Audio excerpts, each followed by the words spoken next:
भाई जी, क्या हाल चाल है? सब बढ़िया। उम्मीद करता हूँ आप लोग का हाल चाल सब बढ़िया ही चल रहा होगा। और बहुत अच्छी बात है कि अभी स्क्रीन पे आप देख रहे हैं कि मैंने एक बिल ऑफ एंट्री ओपन कर रखा है।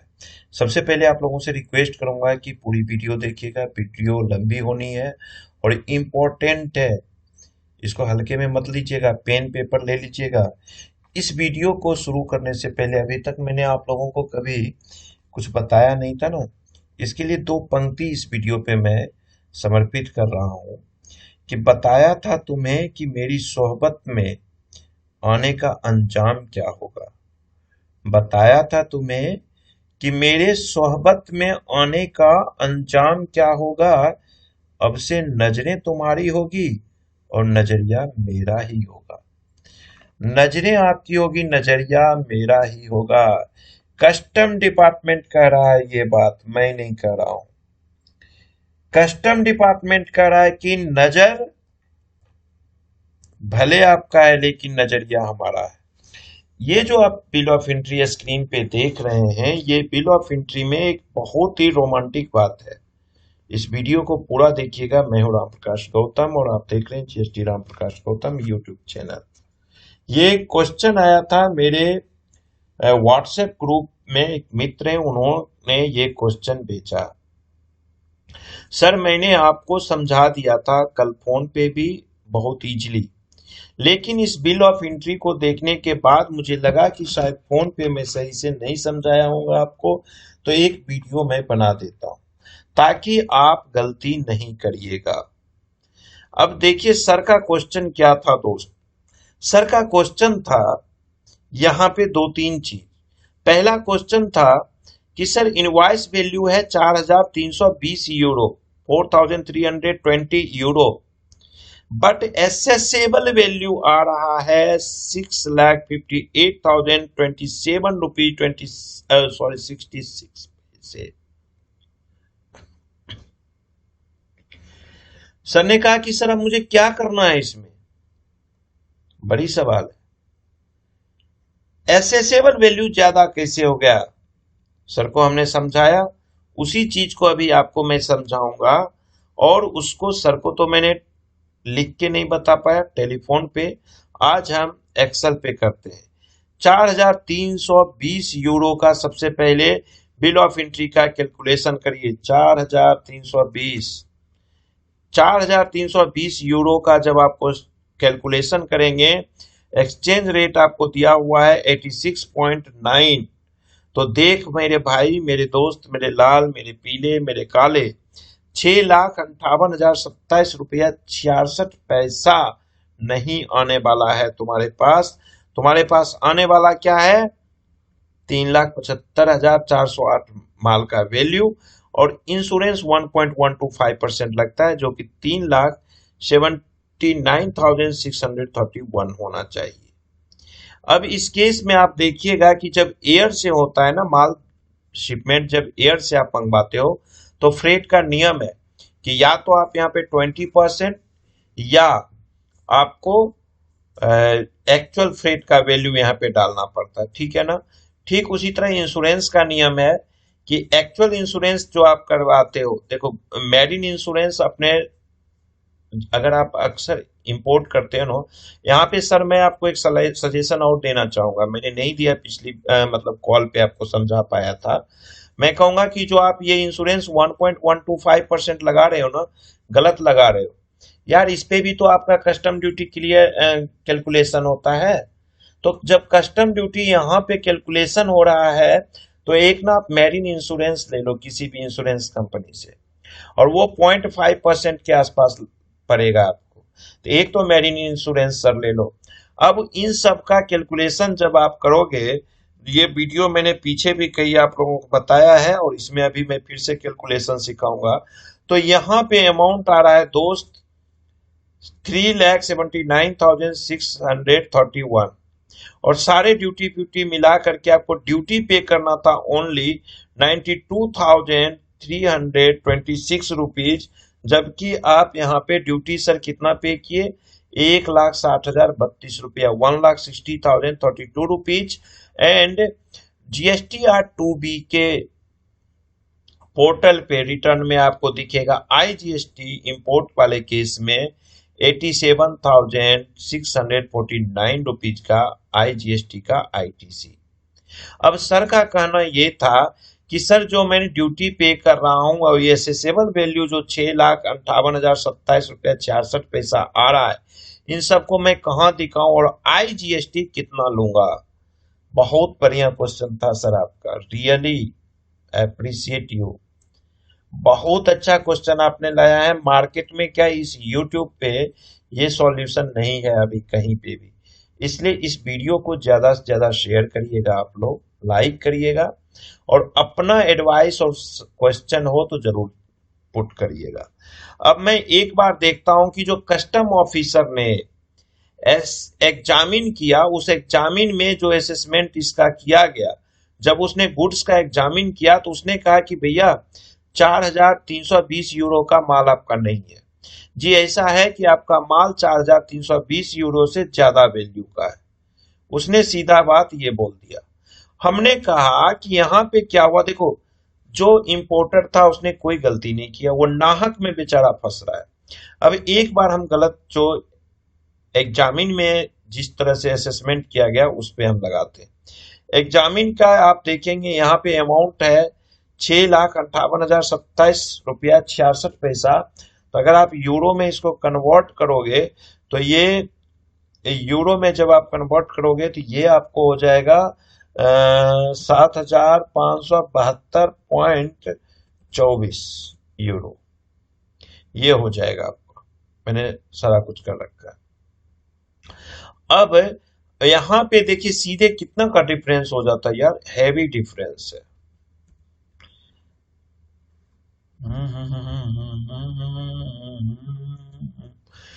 मतलब कि गवर्नमेंट का कहना होता है कस्टम ऑफिसर का जी 7,572.24 यूरो का मटेरियल था, जिसे आपने अंडर इनवॉइस करके 4,320 यूरो में लाए हैं। गवर्नमेंट को यहाँ पे कस्टम ड्यूटी 67,706 रुपीज का लॉस हो रहा है।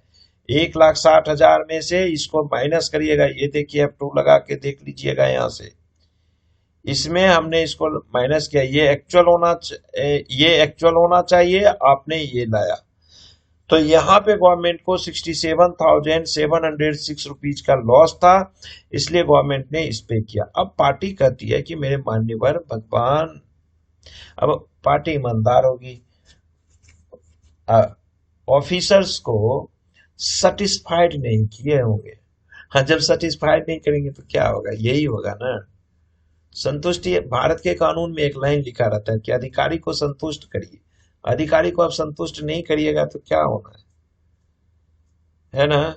चलिए ठीक है। अब यहां क्या हुआ कि ऑफिसर इस हिसाब से लगाया। एक चीज देखिए, जो ये बिल ऑफ एंट्री में यहाँ पे 1.125 एज पर कस्टम लॉ करता है, लेकिन 1.125 का कैलकुलेशन यहाँ नहीं लिया गया दोस्त, और सीधे यहाँ पे मिला दिया गया। यानी कि सारी की सारी, मतलब एक गलती पकड़ाई, बस सारा का सारा उसने क्या किया, वैल्यू बढ़ा दिया। अब गलती क्या हुई यहाँ पे ये देखो, मतलब नशे में हमारे देश की सिस्टम चल रही है। जब आपने यहाँ पे एसेसिंग वैल्यू बढ़ाया तो क्यों नहीं आपने यहाँ पे इनवॉइस का वैल्यू यहाँ पे बढ़ा दो ना। अगर यहाँ पे आपने यूरो में कॉमर्शियल इनवॉइस का वैल्यू बढ़ा देंगे तो यार इंपोर्टर को दिक्कत नहीं होगी मान्यवर। इंपोर्टर सही से अपना बुक में एंट्री करेगा। लेकिन अब आपने क्या किया कि कॉमर्शियल इनवॉइस वही रहने दिया जो कॉमर्शियल इनवॉइस का वैल्यू है बिल ऑफ एंट्री में। अब आपने सिर्फ एसेसिंग वैल्यू बदल दिया। एसेसिंग वैल्यू बदलने में आपने अपना सिर्फ 67,000 का तो बचत ले लिया। पब्लिक क्या करेगी, क्या करेगा इंपोर्टर, बहुत मुश्किल की बात है। हमारे देश में अगर सब कुछ सुधर जाए तो शायद ये घटना नहीं घटेगी। पार्टी एक बंदा ले आया। अब देखिए जो हमारा इंपोर्टर है ये बेचारा इटली गया, प्यार से कहा कि ऐसा है जी, हम आपसे बल्क में माल लेते हैं, ज्यादा क्वांटिटी लेंगे जी, हम आपसे हर साल में इतने करोड़ का टर्नओवर करेंगे। एक्सपोर्टर ने कहा ठीक है, उसने रेट सस्ता दे दिया। एक मेरे जैसा गधा गया, उसने कहा कि जी मुझे तो एक बार ही 5,000 का चाहिए। उसने कहा मैं भाई तेरा ये रेट लगाऊंगा 7,572 वाला, तू कम ले रहा है ना, कहा करोड़ों में और हजारों में तो डिफरेंस तो होना ही होना है। अब क्या हुआ कि कस्टम ऑफिसर कहता ना जी ना, ये एसेसेबल वैल्यू लेके मैं चलूंगा, मैं इसको नहीं मानता 4,320 यूरो को, मैं मानूंगा 7,572 यूरो को, क्योंकि मिस्टर फलाना ने तो लाया है 7,572 का ये रेट आइटम। आप आइटम का रेट कम कैसे करके ला रहे हो, यानी कि आप गलत काम करो। ठीक है कोई बात। अब सवाल उठना यहाँ पर ये हो जाता है कि अगर मैं इस हिसाब से चलूं तो मैं बुक में क्या एंट्री करूं, क्योंकि देखिए बुक में जब आपने एंट्री किया था तो इटली को आपने दिया, मान लीजिए आपने क्या इटली को डेबिट किया होगा, इटली यहाँ पे डेबिट, क्लियर। हाँ, इसको हम एक काम करते हैं, थोड़ा सा आगे लेके चलते हैं इसको। आपने इटली को डेबिट किया कितने अमाउंट से, 3,75,408 रुपए से। देखिए कहाँ लोचा होने वाला है, कंसेप्ट क्लियर से समझिएगा, अस्थिर से कॉपी कलम पे लिखते जाइएगा। और जब आपने पेमेंट किया था तो पार्टी को आपने 3,75,408 रुपए से डेबिट किया होगा, और क्रेडिट आपने अपना बैंक को कर लिया। जी हाँ जी, कर लिया साहब, आपने क्रेडिट बैंक को कर लिया 3,75,408 रुपए से। बात खत्म। जब माल आपका आता है तो आपने क्या किया जी, माल जब आपका आएगा, ध्यान से समझिएगा मेरे दोस्त, अभी एकदम कंसेप्ट, सीरियस कंसेप्ट पे मैं हूं। अगर आप जब आपका माल परचेज हुआ तो गुड्स को डेबिट करोगे जी, गुड्स को ही डेबिट करोगे ना, गुड्स डेबिट आप करोगे, और इटली पार्टी को आपने क्रेडिट करोगे। जब आप पार्टी को क्रेडिट कर दोगे तो ये माल बराबर हो गया जी। अब गुड्स को डेबिट किससे करेगा पार्टी, आ गया ना लफड़ा। क्या लेगा वो, गुड्स का वैल्यू 6,58,000 लेगा या 3,75,000 लेगा, क्योंकि आपने ऑफिसर साहब इस बिल ऑफ एंट्री में क्लियर नहीं किया, इनवॉइस वैल्यू तो 4,320 यूरो ही रहने दिया, कॉमर्शियल इनवॉइस वाला।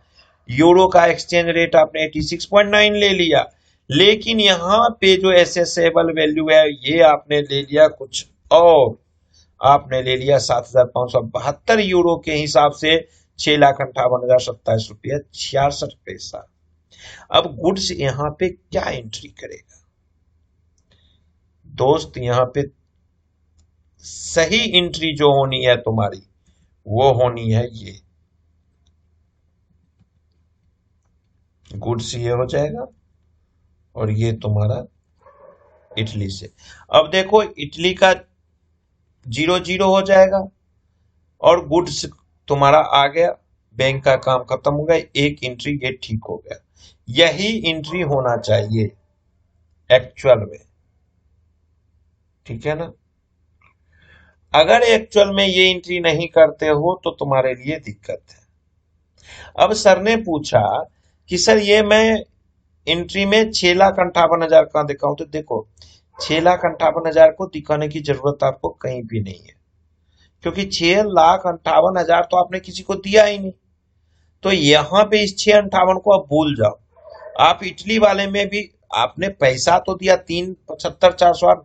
मैं एक एंट्री यहाँ पे ये कह सकता हूं, अभी आपको 2 मिनट लगेगा मुझे कहने में, मैं कहूंगा या आपके दिमाग में ये आ रहा होगा कि सर गुड्स को मैं ये अमाउंट क्यों ना दे दूं, एसेसेबल वैल्यू हमारे बिल ऑफ एंट्री में ये है।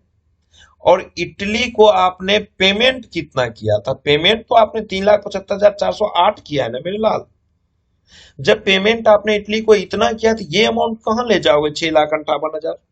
अब इसके लिए आपको करना पड़ेगा एक अकाउंट और पेनल्टी। अरे पेनल्टी भाई, पेनल्टी पेनल्टी क्रेडिट हो जाएगा। ये पेनल्टी यहां पे क्रेडिट कर दोगे। और जो ये पेनल्टी क्रेडिट तुम करोगे, तो ये बताओ किस लिए, किस बात का ये 2,82,619 का तुम क्रेडिट कर रहे हो पेनल्टी को। मत करो, इसकी जरूरत ही नहीं है, इसकी जरूरत नहीं है। क्यों? क्योंकि ये तुम पेमेंट तो कर ही नहीं रहे हो। और अगर इस पेनल्टी को क्यों दिखाओगे, पेनल्टी को मत दिखाओ ना, इन पैसों को खत्म करो, इससे तुम्हें कोई मतलब। तुम्हारा जो गेम बज रहा है ना, वो बज रहा है ड्यूटी और आईजीएसटी पे भाई साहब आपका। अब आपका जो गेम बचना हो रहा है वो आईटीसी और ड्यूटी पे, जो कि आप पे कर रहे हो। यहाँ पे आप पार्टी को कुछ पे नहीं कर रहे हो। कंसेप्ट आई थिंक कि आपका क्लियर हो गया होगा कि पार्टी को आपको पेमेंट किया 3,75,000 ही, तो गुड्स का माल 375 ही लो, कोई जरूरत नहीं है। तो इसलिए इस एंट्री को मैं कर रहा हूं डिलीट। ठीक है। और यहां पे जो गुड्स का वैल्यू रहेगा ये यही रहेगा, गुड्स डेबिट ये वाला, ये पूरा का पूरा एंट्री मैं दे रहा हूं, खत्म कर, इसकी जरूरत नहीं है। ये एंट्री यहां रहेगी। एक एंट्री आपने सीख गया। चलिए ये एंट्री आपने कर लिया होगा मेरे हिसाब से, सॉरी, ये आपने एंट्री कर लिया। अब मैं जो दूसरी एंट्री बताने वाला हूं आपको, वो ध्यान से समझिएगा। दूसरी एंट्री पे अब जो मेन लोचा आपका होने वाला है वो यहाँ होने वाला है, क्योंकि यहाँ पे आपने ट्रांजैक्शन किया। आपने क्या किया, कस्टम ड्यूटी का डेबिट करोगे। जब आपको ड्यूटी पे किए थे तो आपने क्या किया, कस्टम ड्यूटी डेबिट कर दिया होगा 1,60,032 से, यही किया था। और आपने मेरे दोस्त, मेरे भाई, मेरे लाल, बैंक को क्रेडिट किया होगा। सॉरी, इसको इस लाइन में ले चलते हैं।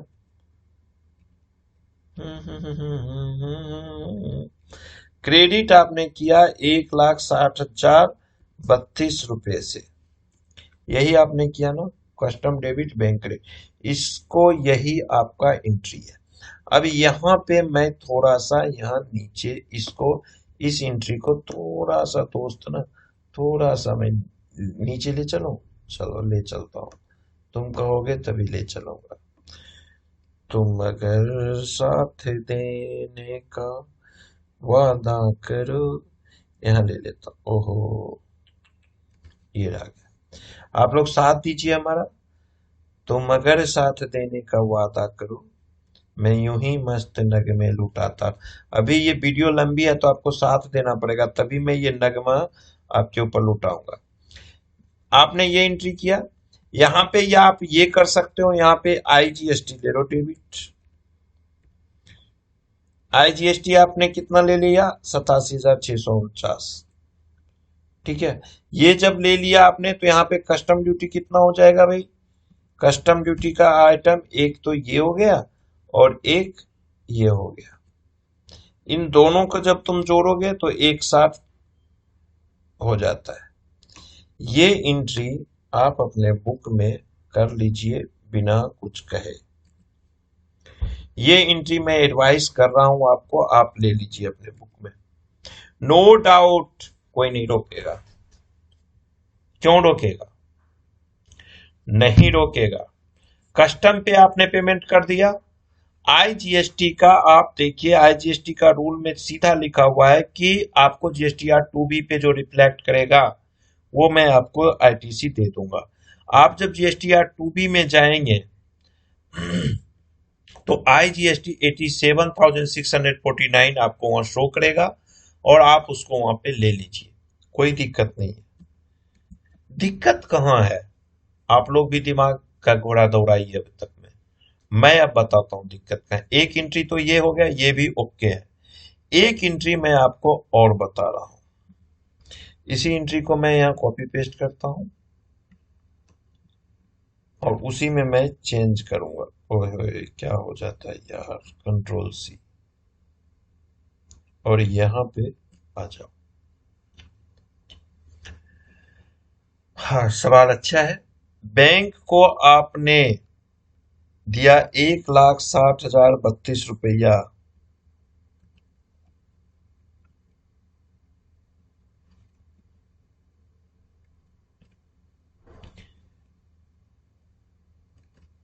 बैंक से आपने पेमेंट तो यही किया, लेकिन वाजिब में आपको कस्टम ड्यूटी कितना होना चाहिए था? यहां पे जब आप कस्टम 72,000 रुपया ले लोगे ना, तो इसका मतलब ये आपने खर्चे में ले लिया। लेकिन वाजिब में आप देख के चलिए तो जीएसटी का, सॉरी, कस्टम डिपार्टमेंट ने आप पे पेनल्टी लगा दिया था। और जब पेनल्टी लग गया तो उसको आप कस्टम के खर्चे में कैसे बुक करोगे? यहां जो एक सही एंट्री होनी है वो यहाँ पे ये होगी।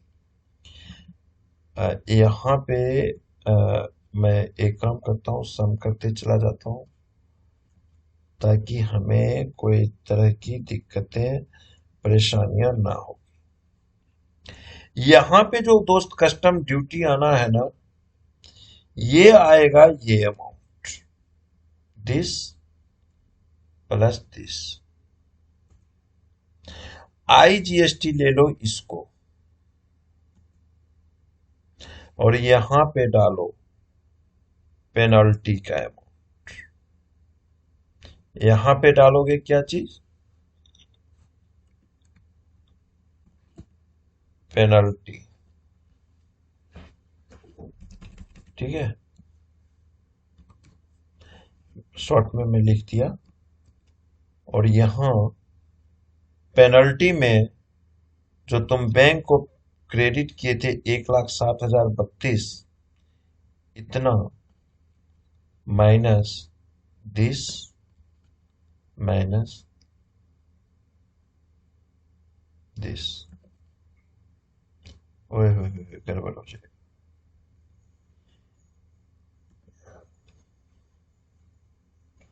अच्छा, यहाँ कस्टम तो आपने ले ही लिया और ये ले लिया, तो ये दोनों माइनस कर दो यहाँ पे सीधा।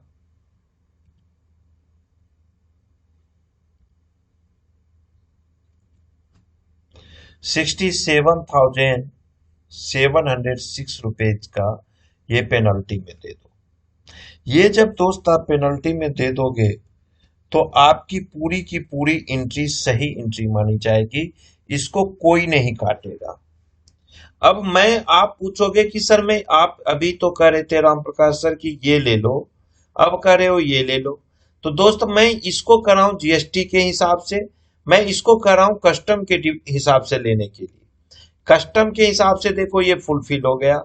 जीएसटी के हिसाब से भी आपने वही लिया जो जीएसटी का टू बी कर रहा है, वो आप ले लिए। कस्टम ड्यूटी आपने ऑलरेडी बाकायदा पे किया है 1,60,032 का, वो ले लीजिए। लेकिन यहाँ पे एक और टैक्स आपके माथे पे लटक जाएगा, उसका नाम है इनकम टैक्स। उसका नाम है इनकम टैक्स। ये बड़ा अजीब चीज है। ये कहेगा भाई एक बात बता, कस्टम वाले को तूने उसका हिस्सा दे दिया, जीएसटी वालों को तूने मतलब उसका हिस्सा दे दिया। मैं क्या बेवकूफ लगता हूं? मेरे से ही सारा लेगा। अब तुम कहोगे नहीं, तो वो कहता है कि देख ऐसा कर कि ये अमाउंट जो तुम कस्टम में 72,000 रुपया ले रहे हो वो गलत है। ये 10% जो मैं लगाया हूं खर्चा तुम्हारा लेने के लिए नहीं बता रहा हूं, मैं बता रहा हूं कि जो मैंने ये पेनल्टी लगाया तुम्हारा वाजिब तो कस्टम का खर्चा यही होना चाहिए, सही 30,000। अब या तो यहाँ तुम ड्यूटी ड्रॉबैक कर लोगे, या तुम इस खर्चे को खर्चे में दिखा करके यहाँ पे इनकम टैक्स में बचा लोगे। उसने कहा नहीं भाई, नहीं होने दूंगा, मैं मूर्ख लगता हूँ इनकम टैक्स? क्या तू जीएसटी और कस्टम वालों ने लूटो, और हम सब मतलब बेवकूफ, मेरे चेहरे पे बेवकूफ लिखा हुआ है इनकम टैक्स को क्या? उसने कहा कि भाई ऐसा है, 67,000 रुपीज को मैं डिस अलाउ करूंगा।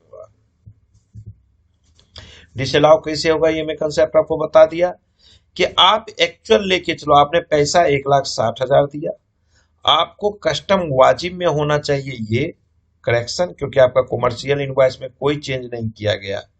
आपको आईजीएसटी इसके हिसाब से लेना है। अब देखो, आप कहोगे कि जीएसटी या टू बी के पोर्टल पे तो ये अमाउंट दिख रहा है 87,649 रुपीज, तो मैं क्यों ना लूं? लो, जरूर लो, लेकिन इनकम टैक्स का डंडा पड़ जाएगा आपके ऊपर। तो इनकम टैक्स के डंडा से बचने के लिए सही चीज ले लो। और अगर सही चीज लेते हो तो जीएसटी में आपका स्क्रूटनी तब केस आता है जब आईटीसी अलाउड कुछ किया हुआ है पोर्टल पे टू बी में, और आईटीसी आप ज्यादा ले रहे हो, तब आपके ऊपर डंडा आना है। यहां तो कोई डंडा आने वाला नहीं है आपको। तो आप क्या करो, यहाँ पे आईजीएसटी इसके हिसाब से जो सही है, ये इस तरह से कैलकुलेशन कर लीजिए, आईजीएसटी यहां से आप ले लीजिए, और कस्टम ड्यूटी में ये डाल के आप अपना या तो ड्यूटी ड्रॉबैक करिए, या खर्चा जो भी आपके केस में प्रोविजन होगा वो आप फॉलो कर लीजिए। बाकी 60,000 रुपीज को आईटी में इनकम टैक्स के पेनल्टी में दे दीजिए।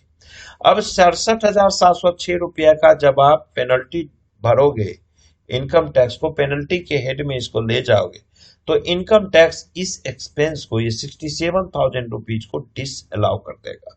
और जब आप खुद से वर्किंग किए रहोगे तो आपको डिस अलाउ होने की जरूरत ही नहीं है, आपको पता है कि वहां पे टैक्स मुझे लगाना है। तो मेरे हिसाब से 3 नंबर वाली एंट्री आपको बुक में करनी है। 3 नंबर वाली एंट्री, ये एंट्री पे कोई इफेक्ट नहीं होना है, लेकिन इस एंट्री में जो ड्यूटी का आपने पे किया, यहाँ पे ये वाला आपको एंट्री करना है। मैं आपको बार बार कह रहा हूं, ये आपको एंट्री करनी है। और इसको ये लीजिए, मैं देता हूं हल्का सा, गड़बड़ हो रहा था वहां पे।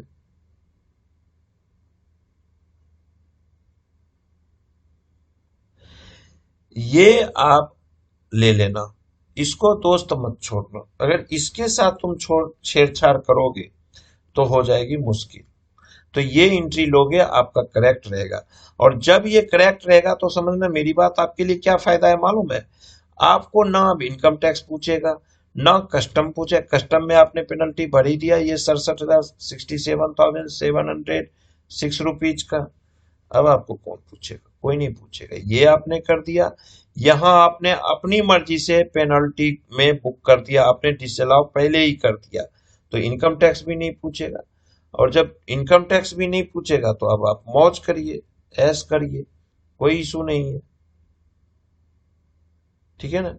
तो ये आसान चीज मैं आपको बता रहा हूं, आपको यही करना है, और ज्यादा कुछ मत करिएगा। ये मैं आपको इजी वर्ड में बता रहा हूं।